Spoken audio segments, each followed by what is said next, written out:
Bonsoir à tous et bienvenue sur Radio Diagonale, la web radio 100% rouge et blanche, et bienvenue dans la causerie.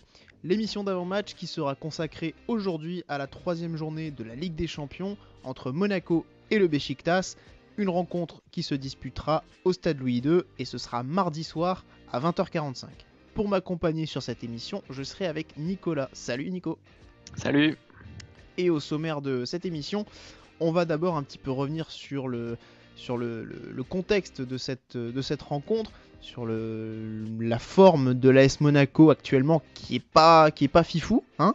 On va également revenir sur l'adversaire. On aura un invité, Aurélien, donc pour nous parler du Beşiktaş, qui est un petit peu l'équipe surprise de ce début de saison dans cette poule même. Et enfin, on parlera un petit peu de la composition de l'équipe qu'on pourrait attendre, ou en tout cas ce qu'on pourrait éventuellement proposer à la place de Jardim, ou réfléchir un petit peu aux différentes options qui se présenteront. Nico, on va revenir un petit peu sur le contexte, et comme je l'ai dit, un contexte qui n'est pas terrible, puisque Monaco s'est incliné déjà le week-end dernier et n'a pas gagné depuis 2 rencontres en Ligue 1. Ouais, c'est vraiment une petite phase, une petite crise, on va dire, puisque ça fait, avec la défaite de Porto, ça fait 3 matchs sans victoire. Un niveau de jeu qui est pas des plus reluisants pour le moment. Et un match super important, puisque victoire impérative, vu le classement dans cette poule de Ligue des Champions. Ouais, c'est ça, effectivement, le classement est pas bon non plus en Ligue des Champions, puisque Monaco ne compte qu'un point.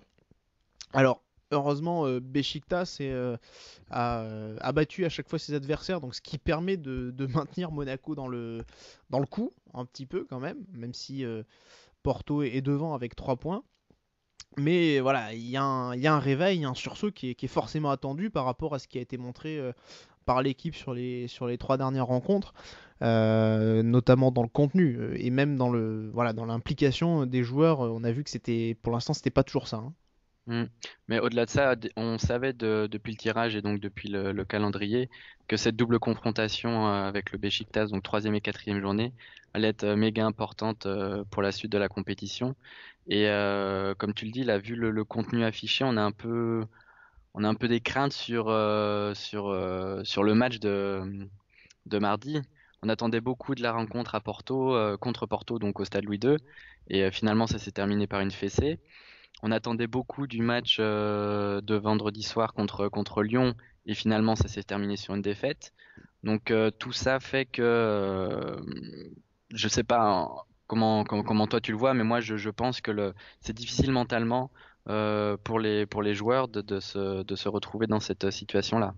Ouais, c'est pas une situation facile, d'autant plus qu'on a l'impression que les gros rendez-vous, les joueurs n'en sont pas justement vraiment là, quoi. Ils se loupent un petit peu dans les matchs en jeu, qui répondent pas forcément présents, et en plus c'est ce qu'on constate depuis le début de saison. Les matchs importants, on est passé à chaque fois au travers cette saison.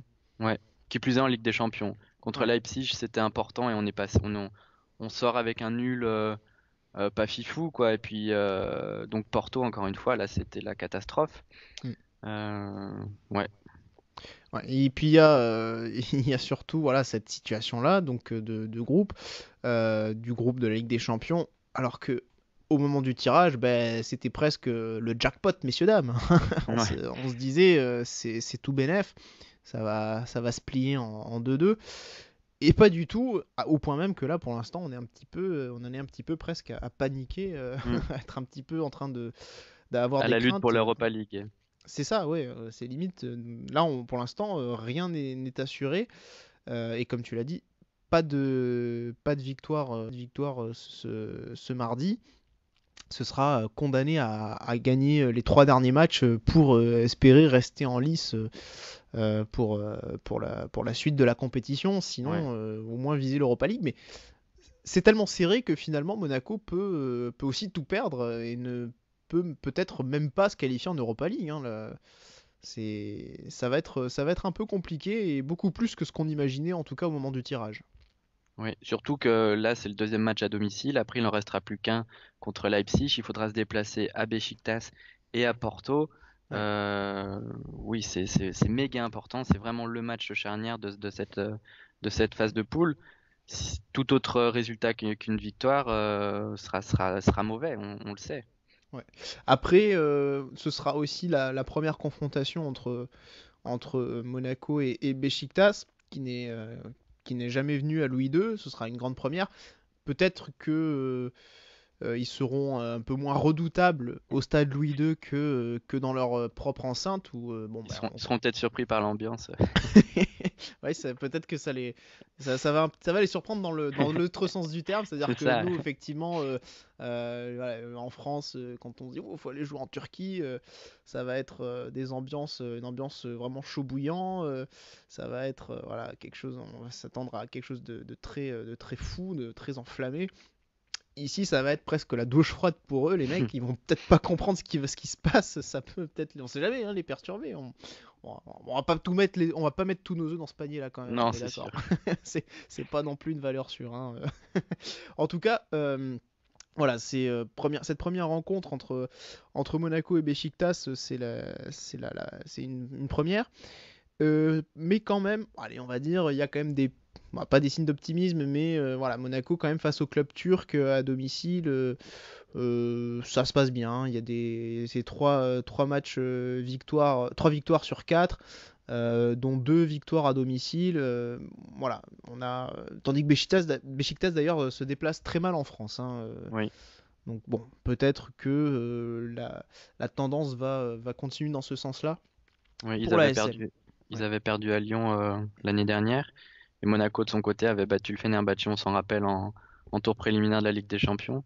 Donc espérons que ces bons résultats continuent mardi soir. Ouais, ouais, effectivement. On va passer à l'adversaire, Nico. Donc Oui.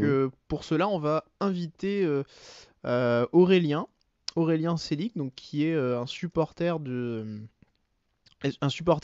club turc, qui donc tient également une page de supporters sur Twitter où il recense toutes les informations sur le club qu'il supporte et qui nous a fait donc l'amitié d'être avec nous ce soir dans l'émission pour parler de son club. Donc salut Aurélien, bienvenue dans la causerie, bienvenue sur Radio Diagonale et merci d'être là. Donc tu vas nous parler de Beşiktaş qui donc sera l'adversaire Voilà. de l'ASM mardi soir. Donc comme je disais tout à l'heure moi à Nico, clairement c'est un peu l'équipe surprise de cette poule que je voyais vraiment pas à ce niveau-là, sur le plan comptable aussi, même au niveau du jeu. Donc salut tout le monde pour commencer et puis merci pour l'invitation. Donc ouais du coup comme vous le dites c'est vrai que tout le monde n'attendait pas Beşiktaş premier après 2 journées avec les 6 points surtout avec un déplacement important en premier. Comme on sait que Porto qui est une grosse équipe actuellement au Portugal, qui est en pleine bourre et puis surtout qu'aucun club turc n'a gagné au Portugal jusqu'à là. Donc pour l'instant c'est vrai que c'est aussi une surprise. Pour moi, très honnêtement, je ne m'attendais pas à 6 points comme ça après deux matchs. Tu penses que c'est un peu éphémère ou que ça peut vraiment durer selon toi? Non, moi je pense clairement que ça peut clairement durer. On a aujourd'hui la meilleure équipe depuis bien longtemps. On a du banc. On peut se permettre de mettre Lens ou Negredo sur le banc. Donc je pense que ça prouve quand même qu'on a un effectif qui est solide de base. On a recruté des joueurs expérimentés qui connaissent bien la Ligue des Champions. Et c'est vrai que ça fait maintenant plusieurs années qu'on monte en puissance en Europe. Donc je pense que ça peut être quelque chose de solide cette année. Ouais. Ouais, on se souvient notamment la saison dernière, puisque c'était pas en Ligue des Champions, enfin vous étiez en Ligue des Champions mais reversé en Ligue Europa, c'est ça? Ouais, exactement, c'est C'est ça. ça. Et vous aviez été éliminé en quart de finale contre Lyon, justement. Ouais, voilà, exact. Ah, avec des Bah, circonstances un peu rocambolesques. ouais, ouais, exactement. Mais effectivement, bah, du coup, ouais, voilà, il y a quand même il y a aussi une expérience, une maturité un petit peu peut-être de ce groupe-là finalement.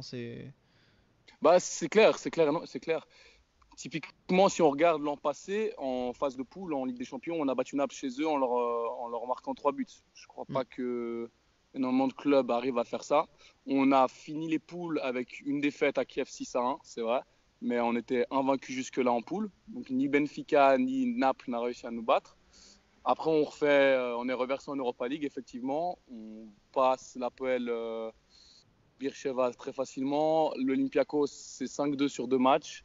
Et après, c'est vrai qu'on se fait éliminer par Lyon en quart de finale. Donc, ouais, il y a une certaine expérience à ce niveau-là, c'est sûr. Et par rapport à ce match, comment tu l'abordes? Est-ce que tu es plutôt serein avant de jouer Monaco? Est-ce que tu crains un peu l'équipe ou pas quand même? Bah, écoutez, vous savez, on fait le meilleur début de Ligue des Champions de notre histoire. Mais on fait un début de championnat plutôt mauvais. On est 6e, à 8 points de la tête. On perd contre les derniers il y a 2 jours. Donc, forcément, je me pose des questions. Mais en fait, je pense qu'en termes de motivation, l'équipe se répondra présente ce mardi. Après, il faut voir. Je pense que le match dépendra beaucoup de Monaco aussi. C'est vrai que là, maintenant, ils sont dos au mur. Hein. Ils doivent absolument gagner. Ouais, ils doivent gagner même mardi. Donc, je pense que ça va être un match serré. Pour moi, je verrais bien un match nul mardi à Monaco. Et Pour ma ouais. part. Ouais, justement, tu disais Monaco a l'obligation de gagner aussi pour rester dans le jeu, dans la course. Mhm. Si justement Monaco arrive avec l'intention de mettre la pression d'entrée de jeu, comment tu penses que Beşiktaş va aborder cette rencontre? Un petit peu en défendant un peu bas pour essayer d'attendre ou essayer de prendre aussi le maximum de risques pour contrer ou quoi?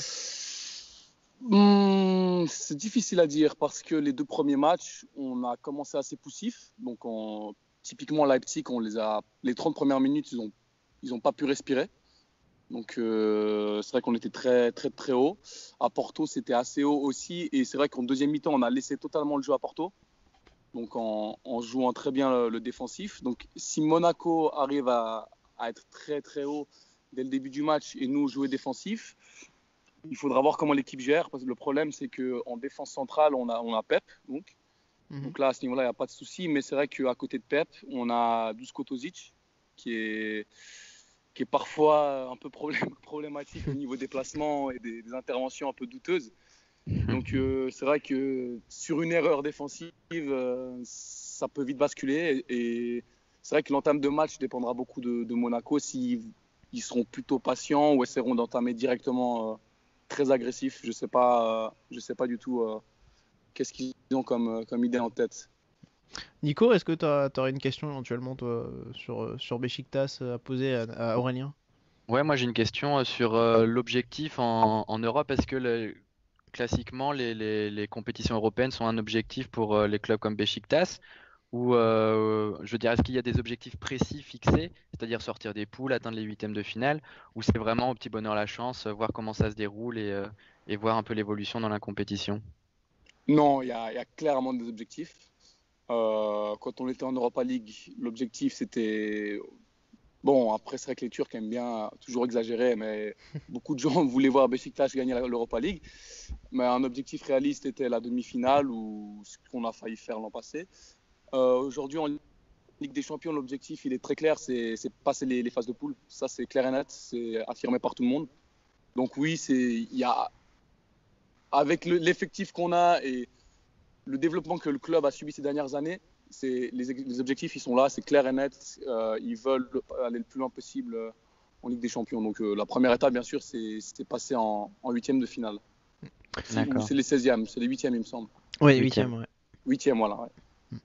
Et au niveau de l'équipe, du jeu collectif, quelles sont selon toi les forces, les faiblesses de ton équipe? Alors pour moi, la plus grosse faiblesse, ce sera au niveau Dusko Tosic, exactement. On prévoit d'ailleurs de recruter Vida cet hiver, le Croate, pour pallier ce problème, parce que Dusko Tosic, c'est un joueur très hargneux, très agressif. Mhm. Donc il y a des cartons rouges qui peuvent tomber à n'importe quel moment avec lui. Ça, c'est un peu le problème aussi. Je pense que ça, c'est un problème principal, ce sera Dusko Tosic, capable de faire des bêtises insensées. Et peut-être sur le côté gauche, défensivement, on a Caner. Donc Caner Erkin qui est très bon offensivement, très bon passeur, mais qui parfois a des problèmes au niveau du placement également en défense. Donc ça, pour moi, c'est les vrais points faibles de l'équipe. Après, Se fait prendre dans le dos un petit peu des fois, c'est ça? ouais, carrément. Ah, on a de la Carrément. chance qu'on n'a pas un bon ailier droit. Ah, ben, on est les droits, c'est ça, c'est ce que j'allais dire. C'est dommage, ça, c'est dommage. Ah, Bien sûr. alors ça c'est bon pour nous, du coup. Exactement. Après, au niveau des points forts, c'est vrai qu'on a une équipe assez complète. Là, on a Babel qui est en train de refaire sa carrière, vraiment. Ryan Babel, ouais. Ouais, Ryan Babel, voilà, qui est à Liverpool, qui fait un début de saison incroyable en Ligue des Champions et en championnat. Talisca au milieu. Je pense qu'il a fait mal à Lyon l'an passé, que les Lyonnais connaissent bien Talisca. Ouais, on s'en souvient nous aussi parce que On se souvient aussi à Benfica, oui. Quand il jouait à Benfica, il avait marqué justement contre nous en phase de poule, donc en 2014. Donc voilà, mauvais souvenir. Voilà. Justement, en fait, le truc, c'est qu'on a des associations qui marchent très bien. Talisca Quaresma, quand ça marche, c'est assez. C'est sur les 2 derniers matchs de Ligue des Champions, c'est centre de Quaresma, tête de Talisca, but. Donc ça, c'est vraiment efficace. On a Babel aussi qui est très efficace sur la gauche. Donc on a un milieu normalement qui joue bien. Après, justement, après la défaite de samedi, c'est vrai qu'il y a pas mal de doutes. Après, c'est vrai qu'on pense surtout que le problème est la motivation. Réussir à se motiver pour des matchs comme ça, apparemment, c'est pas encore acquis. Donc on verra mardi s'ils jouent comme ils ont joué contre Leipzig et Monaco, ça devrait bien jouer, surtout au milieu et en attaque. Voilà. T'as pas peur que l'ambiance de Louis II soit un petit peu déstabilisante pour Beşiktaş? Écoutez, vous avez de la chance que nos supporters n'aient pas le droit de venir. C'est vrai, oui, il y a une interdiction de déplacement. Oui, c'est pas une interdiction formelle, disons que c'est le club qui demande à nos supporters de ne pas se déplacer. Après, je sais pas si au niveau du gouvernement, c'est pas le gouvernement de la principauté qui a pris cette décision-là, parce que c'est déjà arrivé dans l'histoire hein, que la principauté même interdise aussi. Contre Fenerbahçe. Voilà. Ouais, peut-être, ouais. Mais voilà, donc, et puis peut-être, je pense que les événements qui se sont déroulés face à Lyon l'an dernier, peut-être, ont aussi joué dans cette décision. Le truc, c'est que aucun de nos supporters ne sera présent cette année en Europe, à l'extérieur. C'est la décision du club. Pas de tickets visiteurs pour tous les matchs européens. Parce qu'en fait, ce qui se passe, c'est que si on a un incident en tribune, on est viré pendant 2 ans. Vous avez un sursis, c'est ça, par rapport aux événements de Lyon l'année dernière. Exactement. Donc à ce niveau-là, non. Bon, il y a des petits filous qui arrivent à avoir des billets qui viennent secrètement dans les tribunes. Ça s'est fait à Porto, on a vu des photos.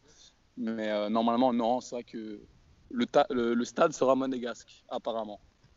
Ouais, ça sera peut-être pas totalement plein, mais voilà, ça risque de ça risque de faire une petite douche froide, hein, comme je disais Nico, parce que de passer de l'enfer du stade turc à l'intimité du Louis II, ça peut peut-être perturber, hein, mine de rien, pourquoi pas, on va peut-être jouer là-dessus. Hein. C'est possible, hein, on verra bien. Voilà. Il y a aussi Negredo, je crois, qui est dans votre équipe. Là, pareil, nous aussi on s'en souvient, puisqu'il nous avait marqué un but avec Valence. Ouais, j'ai revu les images. Voilà, et les Turcs d'ailleurs aimeraient bien un Negredo. Aimerait bien un but de Negredo mardi là, du coup. Ouais, mais nous on aurait bien voulu Negredo dans l'équipe à une certaine époque aussi.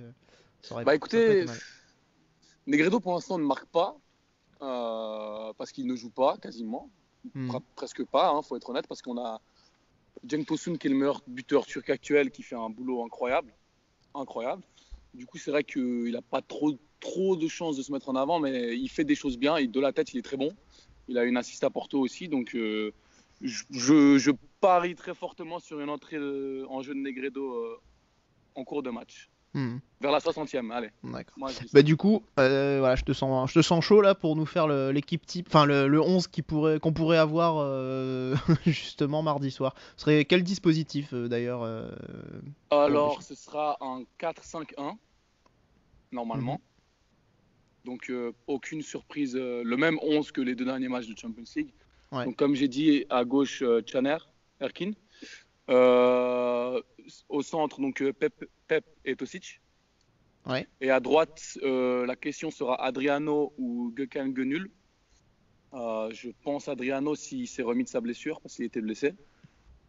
Donc ensuite, au centre, on a plus défensivement, on a Atiba Hutchinson. Oui. Donc vraiment le ténor de l'équipe avec Oğuzhan Özyakup. Plus en avant du milieu de terrain, on a Talisca, plus offensif. Et sur le côté droit, Quaresma, côté gauche, Babel. Et en pointe, Cenk Tosun. Ça, c'est l'équipe qui est sortie le dernier match de Ligue des Champions. D'accord, ouais.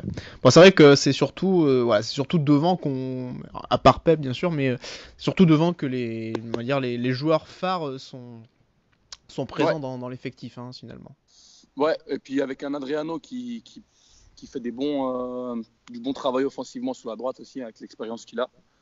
C'est vrai que offensivement, c'est pas mal. Après, comme je vous dis, franchement, Monaco n'a pas le choix. Maintenant, ils doivent gagner. Donc, moi, je verrai un match nul pour ce match-là, en tout cas. Et justement, est-ce que Monaco est craint par l'équipe ou par rapport aux derniers résultats, il y a un peu de la confiance du côté du Beşiktaş? Oh, écoutez, moi, je pense que on est en Ligue des Champions. Toutes les équipes de Ligue des Champions sont de la crainte dans tous les cas. Monaco, c'est une demi-finale de Ligue des Champions l'an passé. Même avec un effectif différent, ça reste Monaco. Donc, bien sûr que les gens ne sont pas dupes et savent que ça va être un match difficile. C'est clair et net. Ouais. Okay. C'est sûr. En tout cas, merci. Nico, est-ce que tu aurais une dernière question Non, c'était complet, c'était très bien. Merci Aurélien, en tout cas. Donc, merci à vous pour cette invitation. Avec plaisir. N'hésitez pas. Voilà, donc pour terminer, de rappeler ce que tu fais, en fait, tu tiens un compte Twitter qui recense, relaie toutes les informations liées au club de Beşiktaş. Voilà, mais ce qui est important de savoir, c'est que de base, on est deux. Ouais, et d'accord. Que mon collègue donc, est le fondateur de la page de base. Et que c'est vrai que c'est celui qui est le plus actif, on dira. Et c'est vrai qu'il fait un boulot monstrueux, donc je tiens juste à le saluer, à le remercier pour ce qu'il fait et puis préciser qu'il est là aussi, puis que c'est lui qui fait un boulot monstre sur la page. Ouais. Préciser le nom de ta page, parce que c'est vrai que voilà, quand je t'ai contacté à un moment donné, je me suis gouré aussi. J'ai mis le mauvais. Voilà, il y a des underscores qui se baladent dans la nature. Il faut pas se gourer, quoi. Il y a la page officielle qui n'est plus active depuis 2 ans. C'est ça. On sait pas pourquoi. Ouais. Donc et sinon dans les pages non officielles, on est la seule active. Il y en a plusieurs qui se sont créées entre temps. Mais vu c'est vrai qu'on était déjà bien implanté, on est resté jusque là. Donc voilà. Ça marche. En tout cas, merci encore Aurélien. Mais pas de souci, merci à vous. Et bon match à toi, hein, pour mardi soir. À vous aussi, hein. Merci. Allez, salut, bon match. Ciao. Salut. Voilà, donc on va maintenant, Nico, on va revenir un petit peu sur les possibilités, les options qui vont se présenter sur la composition de l'ASM. Alors, au moment où nous on parle, on n'a pas de groupe qui est tombé, hein, ça tombera demain, en tout cas le jour même pour vous de l'écoute. Il y aura également, on attendait également quand même un communiqué médical, il n'est pas venu. Donc après, au niveau des absences, je pense que pour blessure, seulement Jovetic devrait être absent, hein. Nico, il y a pas de des surprise. joueurs importants, ouais. Ouais, c'était une lésion musculaire visiblement, donc c'est certain que ça se remettra pas en 15 jours. Donc là, il y a une petite absence un peu plus longue durée pour lui, j'ai l'impression. Maintenant, est-ce que Jardim peut faire des choix forts dans ce groupe et plus encore dans cette équipe? La première question, Nico, c'est le débat sur le gardien. Faut-il aligner Subasic ou Benaglio? Je pense que la question va être tranchée par Jardim. On aura peut-être même déjà la réponse.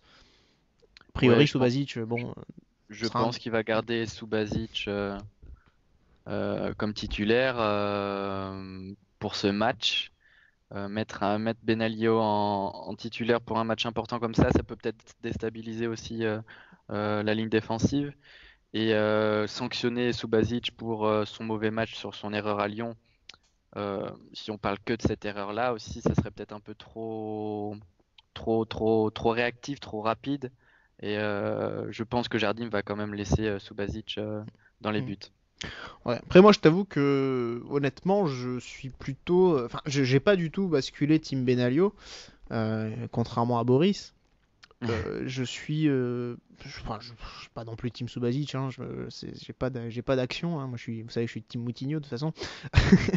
Mais non, mais en fait je me disais, mais effectivement par rapport à son match face à Lyon qui est pas bon, peut-être entre guillemets le piquer au vif, lui montrer que s'il se bouge pas davantage, s'il fait pas de meilleures performances, sa place est menacée aussi.